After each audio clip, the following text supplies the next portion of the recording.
नमस्कार। औपचारिक भाषा और स्वचालित सिद्धांत कंपाइलर डिज़ाइन में एक अनुप्रयोग के इस व्याख्यान में हम बात करेंगे बॉटम अप पार्सर की, जिसे हम नीचे से ऊपर पार्सिंग भी कहते हैं। इस लेक्चर का मुख्य उद्देश्य है कि बॉटम अप पार्सर आपका कैसे काम करता है, हम उसके बारे में बात करेंगे। साथ में हम यह भी देखेंगे कि बॉटम अप पार्सर को कैसे डिज़ाइन किया जाता है, उसे डिज़ाइन करने के लिए जो मुख्य जो तत्व हैं वह क्या क्या होते हैं। फिर हम एक उदाहरण के द्वारा यह समझने की कोशिश करेंगे कि बॉटम अप पार्सिंग आपका काम कैसे करता है। तो सबसे पहले आपको मालूम है कि जो आपके जो कंपाइलर के जो अलग अलग फेस है, जो अलग अलग चरण होते हैं, उसमें सबसे पहले आपका जो फेस होता है लेक्सिकल एनालिसिस। और लेक्सिकल एनालिसिस का रोल क्या रहता है कि जब आप प्रोग्राम राइट करते हैं, जब आप प्रोग्राम लिखते हैं और जब आप उसको कंपाइलर के कंपाइलेशंस के लिए भेजते हैं, तो जो प्रोग्राम होता है वह स्टेटमेंट का समूह होता है। आप अलग अलग तरीके के स्टेटमेंट उपयोग करके अपने लॉजिक को संपादित करते हैं। तो वो जो स्टेटमेंट है उसको आपका जो लेक्सिकल एनालाइज़र है वह छोटे छोटे यूनिट या टोकन में डिवाइड करता है, जिसे हम लॉजिकल यूनिट भी बोलते हैं। और जो आपका जो लेक्सिकल एनालाइज़र है वह सिर्फ टोकन को रिकॉग्नाइज करता है। इसका मतलब कि वह टोकन सही है या नहीं उसके बारे में जानकारी देता है। लेकिन आपके एक स्टेटमेंट में एक से ज़्यादा टोकन हो सकते हैं।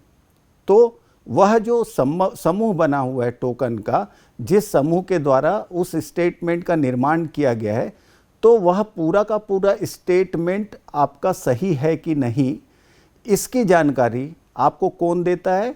वह जो रोल होता है वह आपका सिंटैक्स एनालाइज़र, या उसी को हम बोलते हैं पार्सर। तो आपको मालूम है कि जो पार्सर होते हैं वह दो तरीके से होते हैं।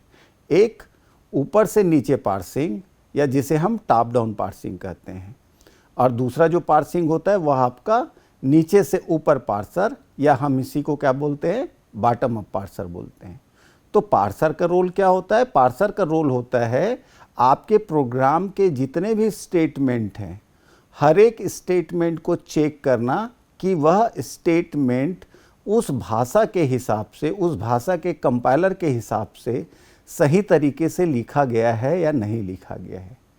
अगर सभी स्टेटमेंट आपके सही तरीके से लिखे रहेंगे तो फिर आगे उसे सिमेंटिक एनालिसिस के लिए और आपके सिंटैक्स डायरेक्टेड ट्रांसलेशन जो होता है उसके लिए भेजा जाता है। फिर आपके आगे के चरण पूर्ण होते हैं। जो आगे के चरण हैं जैसे intermediate code generation, code optimization और कोड जनरेशंस। तो ये जो पार्सर होता है, यह जो पार्सर होता है वो आपका दो तरीके से डिज़ाइन होता है, या दो अप्रोच से काम करता है। आज हम बात करेंगे उसी में से एक अप्रोच की। वह जो दो अप्रोच है वह कौन कौन सा है? एक जिसे हम बोलते हैं टॉप डाउन पार्सिंग।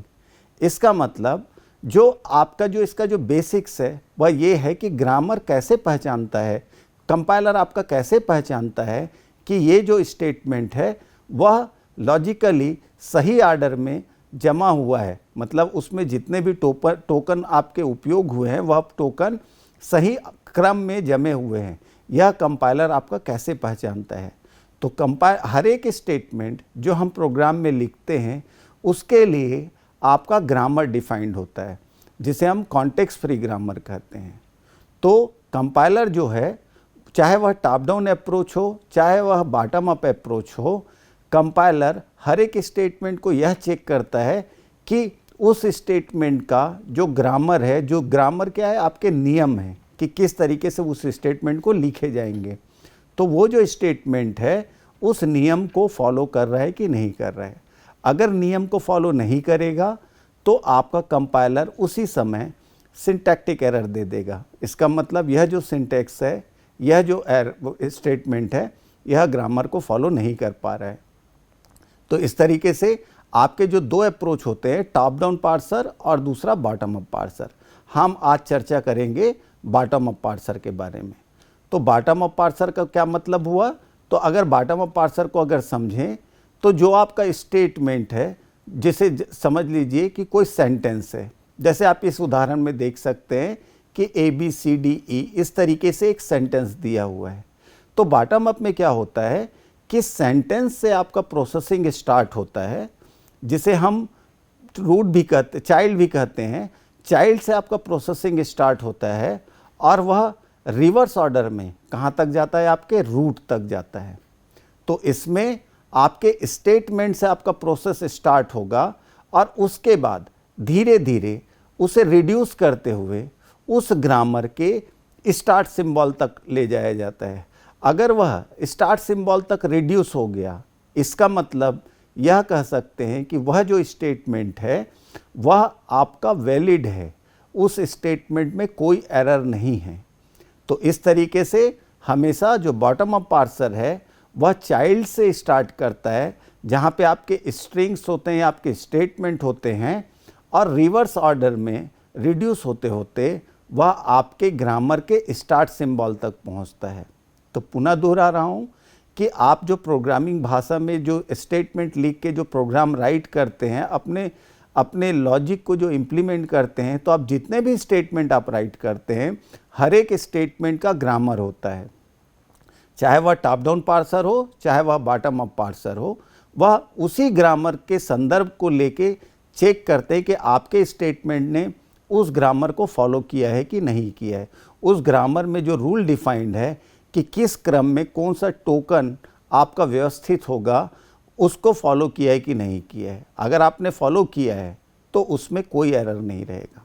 तो हमने देखा कि बॉटम अप में कहाँ से स्टार्ट करते हैं, आपके चाइल्ड से स्टार्ट करते हैं, बॉटम से, और रिवर्स ऑर्डर में उसे रिड्यूस करते करते कहाँ तक ले जाते हैं, आपके स्टार्ट सिंबल तक ले जाते हैं। जैसे कि इस ग्रामर में देख सकते हैं कि इस ग्रामर में आपके 4 प्रोडक्शंस दिए हुए हैं। सिंबॉलिकली हम ये मान के चल रहे हैं कि जो कैपिटल लेटर लिखा गया है SAB, ये आपके नॉन टर्मिनल है, और जो स्मॉल लेटर है वो आपके टर्मिनल सिंबल है। तो जो भी स्टेटमेंट आपका बनता है वह कलेक्शन ऑफ टर्मिनल सिंबल्स होते हैं, टर्मिनल सिंबल के कनेक्शन से बनता है। तो यहाँ पे एक सेंटेंस को एज्यूम किया गया है कि ABBCD, इस सेंटेंस को एज्यूम किया गया है। तो जो बॉटम अप पार्सर है वह ABCD से आपका प्रोसेस स्टार्ट करेगा। अब प्रोसेस स्टार्ट करते करते ऊपर से देखेगा कि ऐसा कौन सा हैंडल है जिसे जो राइट साइड से आपका मैच कर जाए, और राइट साइड से मैच करने के बाद जो आपके लेफ्ट में जो नॉन टर्मिनल है, जो सिंगल नॉन टर्मिनल है, उससे क्या करते हैं, उसको रिड्यूस करते हैं। तो देखिए जो आपका जो स्मॉल b नॉन टर्मिनल है, जो टर्मिनल सिंबल है, उसे A से रिप्लेस रिड्यूस कर दिया गया, क्योंकि आपके ग्रामर में A प्रोडक्शंस B दिया हुआ है। तो इसका मतलब B को रिड्यूस कर दिया गया A से।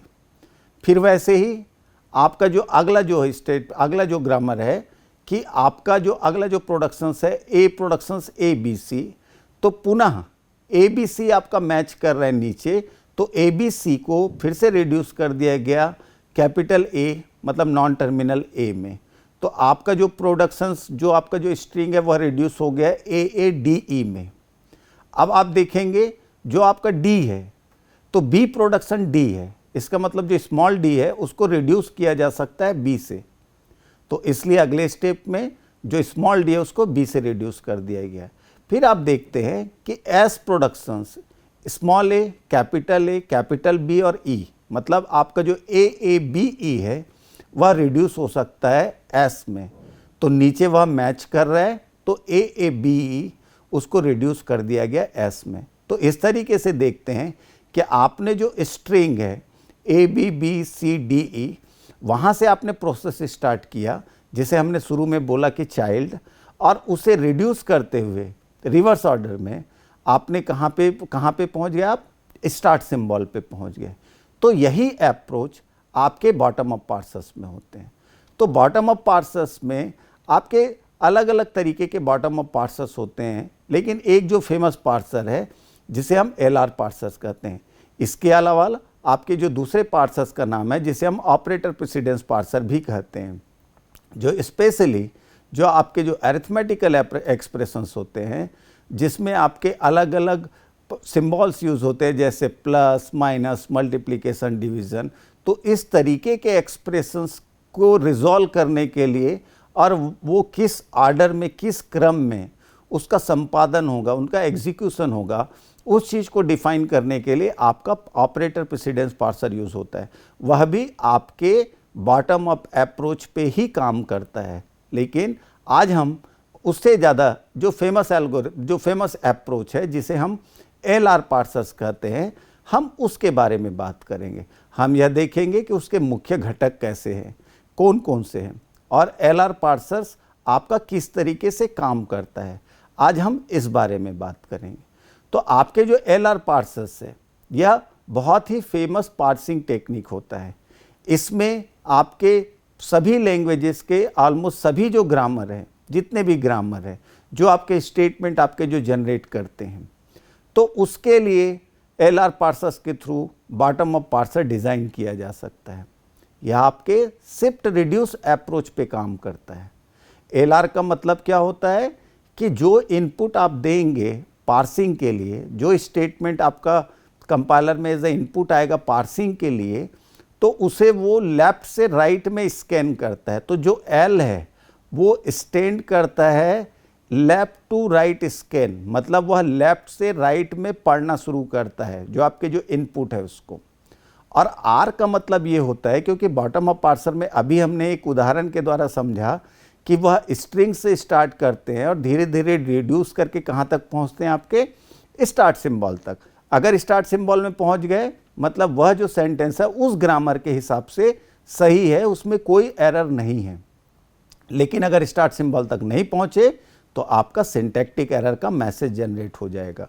तो जो R स्टैंड करता है, R होता है आपका राइट मोस्ट डेरिवेशन इन रिवर्स।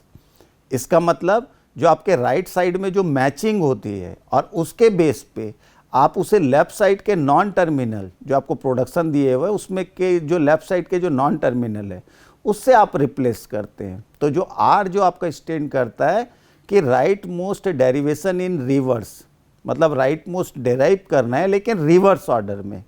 तो इस तरीके से वह रिड्यूस कर करके कहाँ तक पहुँचते हैं, आपके स्टार्ट सिंबल पे। हम कभी कभी इसके लिए वर्ड यूज़ करते हैं K, तो LR K, तो L आपका लेफ्ट से राइट स्कैन करना है, पढ़ना है इनपुट को। R आपके राइट मोस्ट डेरिवेशन करना है रिवर्स ऑर्डर में।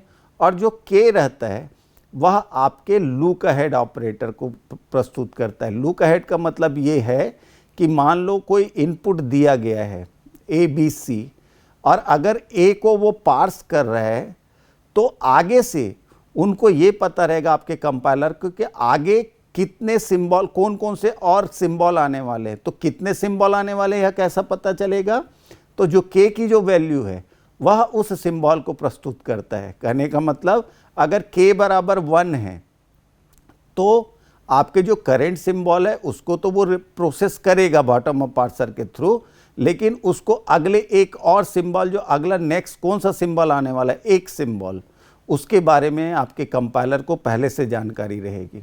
अगर K बराबर 2 है तो आने वाले 2 सिंबल्स के बारे में कंपाइलर को जानकारी रहेगी। तो इस तरीके से जो K है एक जनरलाइज वेरिएबल है। K के वैल्यूज पे यह निर्भर करता है, यह पता चलता है कि कंपाइलर अगर करेंट सिंबल को अगर प्रोसेस कर रहा है, उसकी पार्सिंग कर रहा है, तो कंपाइलर को एडवांस में K आने वाले सिंबल के बारे में जानकारी रहेगी। तो अब हम देखते हैं कि आपके जो LR पार्सर्स होते हैं उसके मुख्य तत्व क्या क्या होते हैं।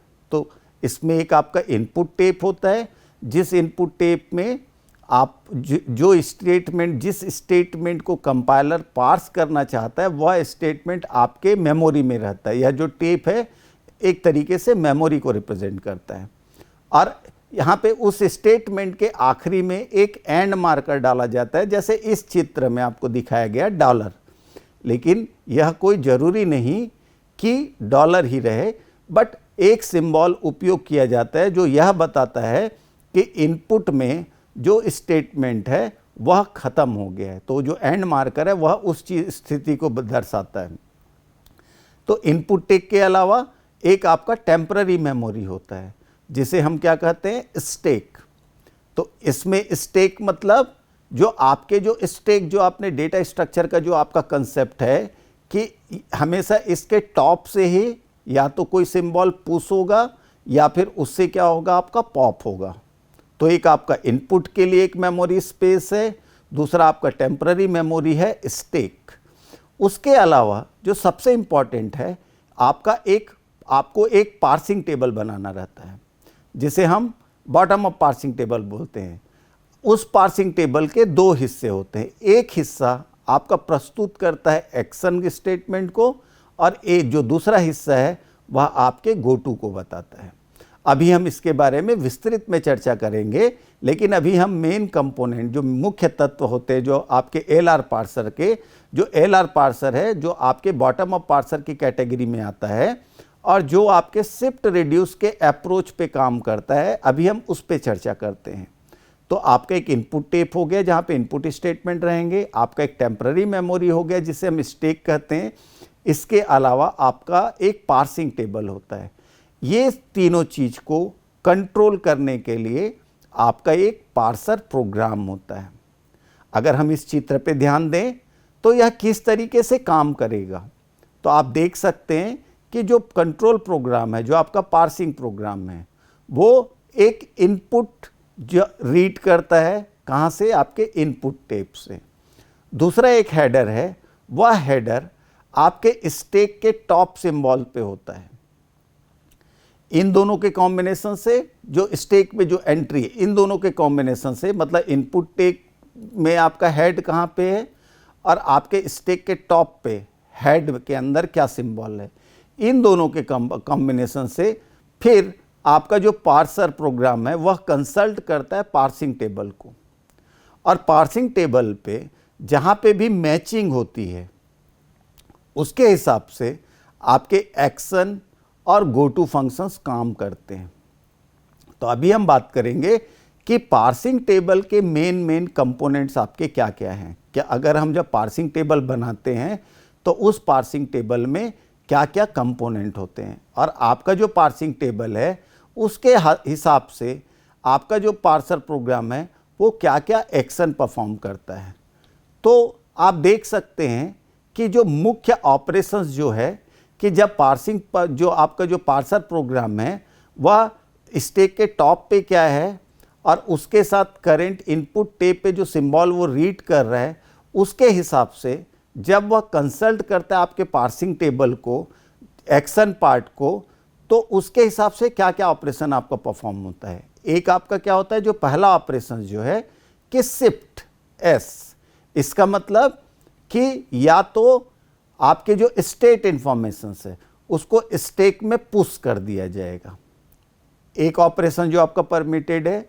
दूसरा आपका क्या होता है, रिड्यूस, इसका मतलब कि आपके स्टैक के जो सिंबल्स है, कुछ सिंबल्स रूल के हिसाब से उसे आपके स्टैक से पॉप कर दिया जाएगा और उसे दूसरे सिंबल से रिड्यूस कर दिया जाएगा।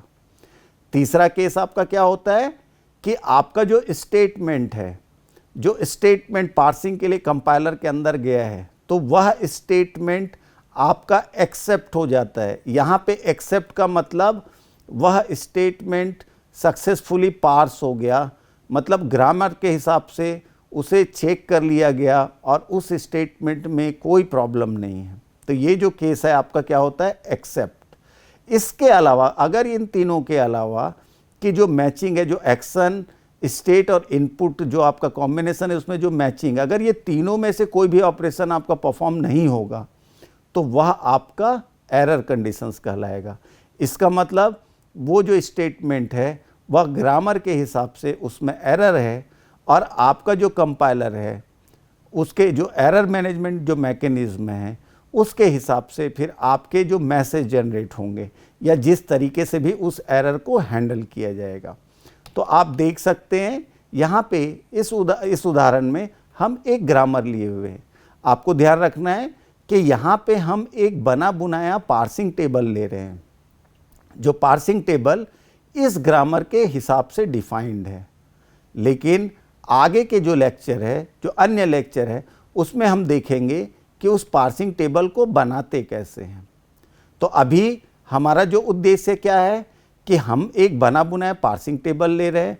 वह पार्सिंग टेबल किस ग्रामर के लिए बना हुआ है, तो वह यह ग्रामर दिया हुआ है। तो देख सकते हैं यहाँ पे एक कॉन्टेक्स्ट फ्री ग्रामर दिया गया है और इस कॉन्टेक्स्ट फ्री ग्रामर में आपके 6 प्रोडक्शंस है।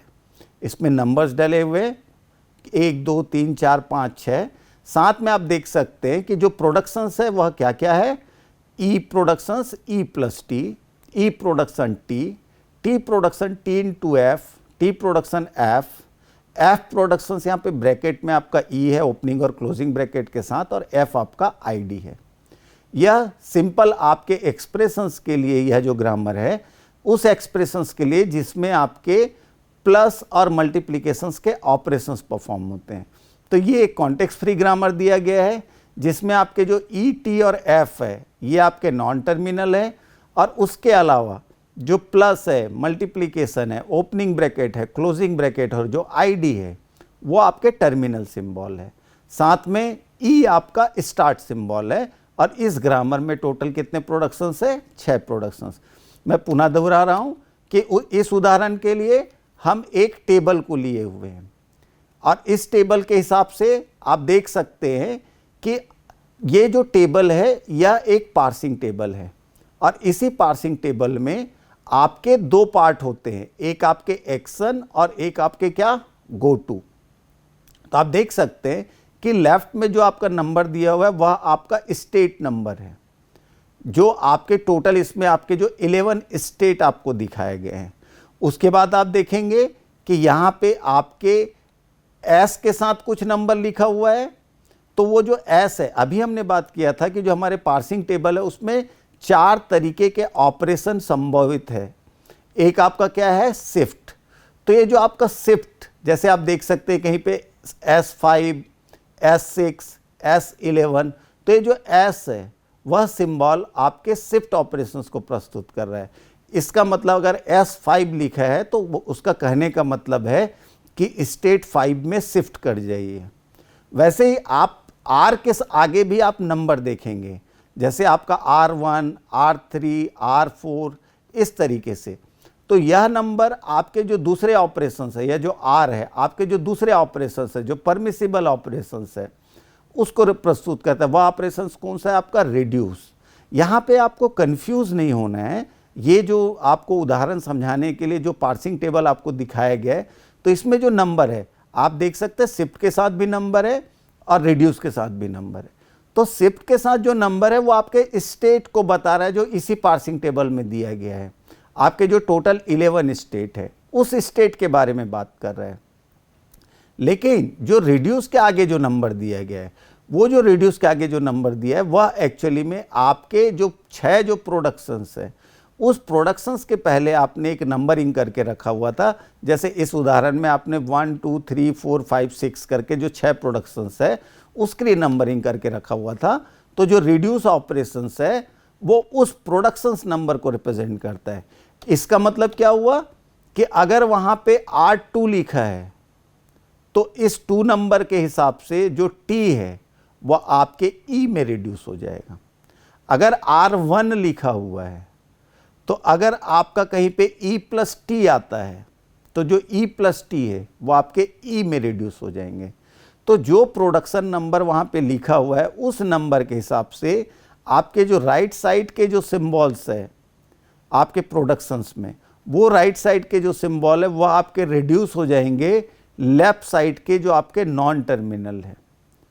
तो हमें कहीं पे भी इस तरीके की कंफ्यूजन नहीं होना चाहिए। शिफ्ट के आगे जो नंबर है वह आपके स्टेट नंबर को रिप्रेजेंट कर रहा है, और रिड्यूस के आगे जो नंबर है वह आपके प्रोडक्शन नंबर को रिप्रेजेंट कर रहा है।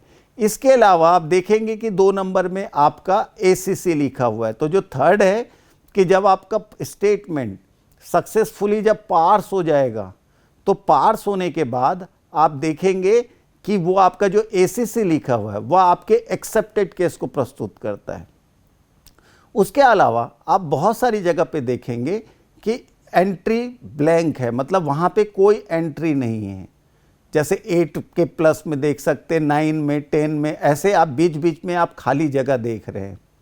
तो अगर पार्सिंग के समय अगर ऐसा कोई कॉम्बिनेशन आता है तो वह आपके एरर कंडीशंस को रिप्रेजेंट करता है। तो जो आपके जो पार्सिंग टेबल बने हुए हैं, जो LR पार्सर है, जो आपके बॉटम अप अप्रोच पे काम करता है। तो अगर आप पार्सिंग टेबल के ओवरऑल स्ट्रक्चर को देखेंगे तो आपका जो पहला कॉलम है वो आपके स्टेट को रिप्रेजेंट कर रहे हैं, फिर जो सेकंड पार्ट है वो आपके एक्शन टेबल को रिप्रेजेंट कर रहा है, और जो एक्शन टेबल है वो किस पे वर्क करेगा, आपके टर्मिनल सिंबल पे।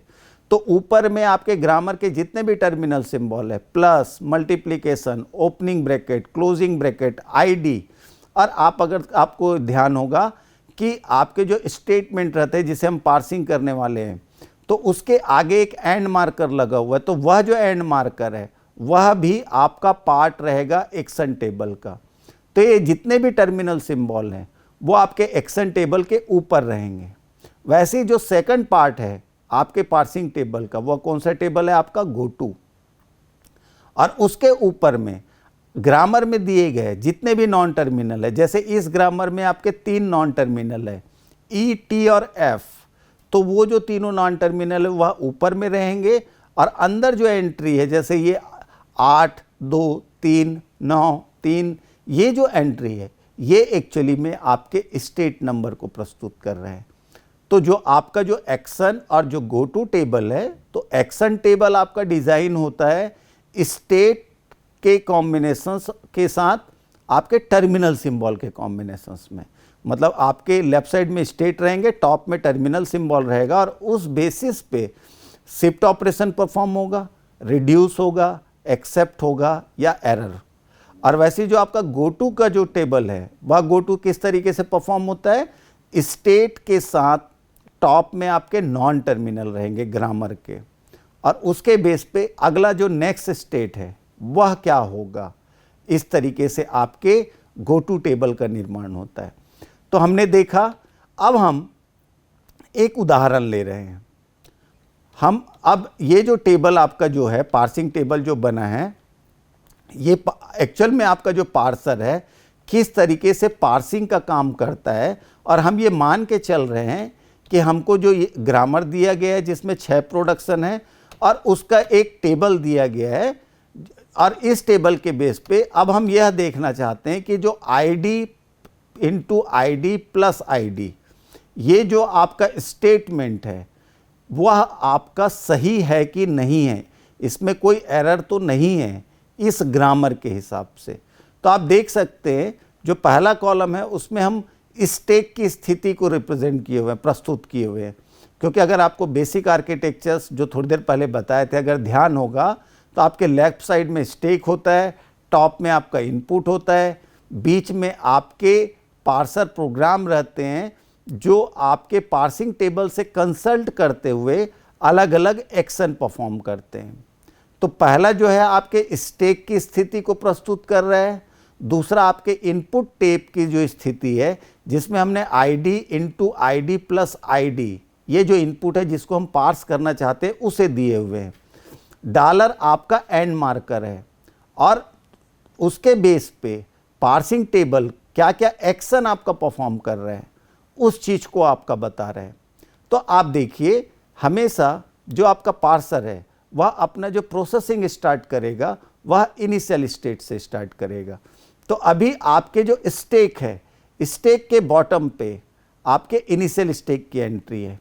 इस पार्सर में आपका जो इनिशियल स्टैक है वह 0 है। तो आप कॉम्बिनेशंस आपका कैसे बन रहा है, टॉप ऑफ द स्टैक में जो आपका इनिशियल स्टैक है 0 है, और पहला जो इनपुट सिंबल है वह क्या है आपका आईडी। तो कॉम्बिनेशन कैसे बना, 0 आईडी। तो जैसे ये कॉम्बिनेशन बनेगा तो आपका जो पार्सर प्रोग्राम है वह टेबल को कंसल्ट करेगा, और टेबल को कंसल्ट करते ही वहाँ पे आपके जो पार्सर प्रोग्राम है 0 आईडी पे लिखा हुआ है शिफ्ट 5। तो शिफ्ट 5 का मतलब ये है कि आईडी के साथ स्टेट 5 आपके स्टैक में शिफ्ट हो जाएंगे। तो आप देख सकते हैं स्टेट में अब जो स्थिति है वह परिवर्तित हो गई है। पहले 0 था लेकिन 0 आईडी के कॉम्बिनेशंस में लिखा हुआ था शिफ्ट 5, तो आपका आईडी भी स्टैक में शिफ्ट हो गया, उसके साथ जो आपका जो 5th नंबर का जो स्टैक है वह भी आपके स्टैक में शिफ्ट हो गए। अब अगला कॉम्बिनेशंस आपको हमेशा ध्यान रखना है कि टॉप ऑफ द स्टैक देखा जाएगा। अब आपके टॉप ऑफ द स्टैक पे जो स्टेट है वो स्टेट का नंबर क्या है 5, और इधर जो आपके सिंबल है इनपुट में वह क्या है आपका मल्टीप्लिकेशन। तो जो कॉम्बिनेशन बन रहा है वो क्या बन रहा है आपका 5 × तो जैसे 5 को लेके जब आप पार्सिंग टेबल पे जाते हैं तो वह आपके जो रिडक्शन नंबर है वह उस रिडक्शन नंबर में क्या दिखाता है आपका 5 कि आईडी को रिड्यूस करना है एफ में। जो आपका जो 5 है वह दिखा रहा है R6 और R6 का मतलब क्या हुआ रिड्यूस 6। तो हम 6 नंबर के प्रोडक्शन नंबर पे जा रहे हैं। ध्यान देना है, फिर से मैं रिपीट कर रहा हूं कि जो शिफ्ट के साथ जो नंबर रहता है वो आपके स्टेट को प्रस्तुत करता है और जो आपके रिड्यूस के साथ जो नंबर रहता है वो आपके प्रोडक्शन नंबर को। तो यहाँ पे देख सकते हैं आईडी को वो रिड्यूस कर रहा है एफ में। तो इसका मतलब जो आपका जो आईडी था स्टेक में, देखिए जो आपका जो आईडी जो दूसरे नंबर के स्टेप में आपको दिखाया गया है 0 ID 5। तो 5 देखने के बाद आईडी को रिड्यूस कर रहे एफ में। तो जो आपके जो नेक्स्ट स्टेप है थर्ड नंबर के स्टेप है उसमें आपका आईडी रिड्यूस हो गया है एफ से। अब सवाल उठता है कि यह 3 कैसे आया। तो अब आप 5 को भूल जाइए। तो आपने आईडी को रिड्यूस किया एफ में, फिर आपका वहां पे कॉम्बिनेशन बनता है एफ और एफ के लेफ्ट में 0 है 0F। तो इस कॉम्बिनेशन पे तो जब भी आपका रिड्यूस होगा, रिड्यूस होने के बाद जो करेंट सिंबल है और उसके पीछे जो स्टेट है इसके कॉम्बिनेशन से हम पुनः टेबल पे जाएंगे और टेबल पे जाने के बाद अब हम गो टू पार्ट को देखेंगे। गो टू पार्ट में आप देखेंगे कि जो आपका जो 0F है उसमें आपका लिखा हुआ है 3। इसका मतलब आपका वहां पे गो टू में 0F के बाद जो गो टू की जो एंट्री है जो आपके जो पार्सिंग टेबल है उसमें 0F के कॉम्बिनेशंस में 3 लिखा हुआ है। तो जो F के बाद का जो स्टेट आएगा वह आपका 3 आ जाएगा। अब पुनः अब फिर से टॉप ऑफ द स्टैक को देखा जाएगा तो अब आपका जो करेंट स्टेट है वो 3 है और अभी भी जो आपका करेंट सिंबल है वह क्या है आपका मल्टीप्लिकेशन और जो कॉम्बिनेशन बन रहा है क्या आपका 3 × और जैसे 3 को लेके आप जब आप टेबल में रिफर करते हैं, जो कंपाइलर जब टेबल को रिफर करेगा तो पुनः उसमें रिड्यूस आया है। उसमें आपका 3 के जो कॉम्बिनेशंस है उसमें देखिए उसमें R4 लिखा हुआ है। इसका मतलब जो F है वह किस में रिड्यूस हो जाएगा आपके T में रिड्यूस हो जाएगा। तो आपका जो F है वह आपके T में रिड्यूस हो गए। तो पुनः देख सकते हैं कि स्टेप 4 में जो F है वह आपके T में रिड्यूस हो गए। फिर से हम अगला स्टेट क्या आएगा तो हम इसको देख सकते हैं, क्योंकि जब भी पॉप होता है रिड्यूस करते टाइम क्या होता है आपका पॉप होता है। तो पॉप होते टाइम हमेशा जो टॉप 2 सिंबल है वह आपके पॉप हो जाएंगे और फिर नए सिंबल की एंट्री होती है। तो जैसे स्टेप 2 में आपका जो आईडी है एफ में रिड्यूस हो रहा था तो उसके साथ जो टॉप 2 सिंबल है आईडी भी 5 आपका पॉप हो जाएगा और आईडी पॉप हो जाएगा और आईडी के जगह में आपके एफ आ जाएंगे। तो 0F के कॉम्बिनेशंस पे 3 आया था। वैसे ही एफ आपका रिड्यूस हो रहा है टी में तो एक सिंबल के रेस्पेक्ट में आपके 2 सिंबल पॉप हो जाते हैं। तो एफ और 3 पहले पॉप होगा, एफ के जगह में आपका टी आ जाएगा और उसके बाद फिर जब 0T का कॉम्बिनेशन देखेंगे जब गो टू टेबल में तो आपको 2 मिलेगा। फिर 2 × 2 तो वहाँ पे आपका शिफ्ट ऑपरेशन आता है। तो इस तरीके से आपके पूरे जो पार्सिंग टेबल है उसको कंसल्ट करके आपके शिफ्ट रिड्यूस और शिफ्ट रिड्यूस इस तरीके से पूरा आपका प्रोसेस चलता है। अब हम आखिरी में तो इस तरीके से आप देखिए 14 नंबर पे यहाँ पे आप देखते हैं कि इनपुट जो है इनपुट पूरा का पूरा आपका प्रोसेस हो गया है। यह प्रोसेस चलता रहेगा। तो इनपुट आपके पूरे प्रोसेस हो गए, पूरे प्रोसेस हो गए मतलब पूरा का पूरा पार्स हो गया, वो स्टेटमेंट आपका पार्स हो गया। क्योंकि इनपुट पे बस एक ही सिंबल बचा है डॉलर, जो आपका एंड सिंबल है, आपने उसके एंडिंग को शो करने के लिए डॉलर को ऐड किया था। इसका मतलब आपका इनपुट पूरा का पूरा पार्स हो गया। अब अगर हम 14 नंबर के स्टेटमेंट को देखें तो अभी आपका क्या कॉम्बिनेशन बन रहा है $1, टॉप ऑफ द स्टैक पे 1 है और इधर आपके जो इनपुट टेप है उसमें क्या बन रहा है $। इसको लेके जब कंपाइलर पार्सिंग टेबल को कंसल्ट करता है तो $1 पे क्या लिखा हुआ है आपका ACC, इसका मतलब एक्सेप्ट। और आप समझ सकते हैं एक नॉर्मल वे में, एक सामान्य तरीके से अगर हम देखें, आप 14 नंबर के स्टेटमेंट को देखिए, जो 14 नंबर का जो डेराइव हुआ है, आपके दोनों स्टेट के बीच में क्या लिखा हुआ है, ई। और ई आपके ग्रामर का, इस जो पार्सिंग टेबल का जो ग्रामर है, उस ग्रामर का क्या है, स्टार्ट सिंबल है। इसका मतलब आपके इनपुट पूरे के पूरे प्रोसेस हो गए बॉटम अप अप्रोच में, इसलिए आपका इनपुट टेप जो है वो आपका एम्प्टी हो गया, केवल एंड मार्कर बचा हुआ है। और इधर आपका जो स्टेट बचा है स्टेक में, वह स्टेट कौन सा है आपका, स्टार्ट सिंबल है। मतलब ID plus ID into ID plus ID से आपने स्टार्ट किया था, वह पूरा डेराइव हो गया और रिड्यूस होते होते कहाँ तक पहुँच गए हम, स्टार्ट सिंबल तक पहुँच गए। और साथ में वह सिग्नल भी दे रहा है कि $1 के डॉलर पे वह क्या करेगा, आपका एक्सेप्ट करेगा। तो इस तरीके से हमने क्या देखा, हमने समझा कि बॉटम अप पार्सर कैसे काम करता है। तो बॉटम अप पार्सर आपका स्ट्रिंग से प्रोसेस या स्टेटमेंट से प्रोसेस स्टार्ट करके रिवर्स ऑर्डर में रिड्यूस करते हुए स्टार्ट सिंबल तक पहुंचता है। तो लिप से रूट तक, यहाँ तक पहुंचता है। फिर हमने इस लेक्चर में डिस्कशंस किया कि जो आपके जो LR पार्सर्स होते हैं, तो उसके जो LR पार्सर्स के आपके मेन कंपोनेंट कौन कौन से होते हैं। तो उसमें आपका एक इनपुट टेप होता है, एक स्टेक होता है, आपके LR प्रोग्राम कंट्रोलर होते हैं जो उस पूरे एक्टिविटीज़ को कंट्रोल करेंगे, और साथ में पार्सिंग टेबल होता है। तो ये कॉम्बिनेशंस के साथ आपका LR parsing table, LR parser आपका जनरेट होता है। फिर आखिरी में हमने उदाहरण के द्वारा LR पार्सिंग टेबल कैसे काम करता है, पार्सर उसको कैसे उपयोग करता है किसी स्टेटमेंट को बॉटम अप पार्सर में पार्स करने में, हमने उसे समझा। धन्यवाद।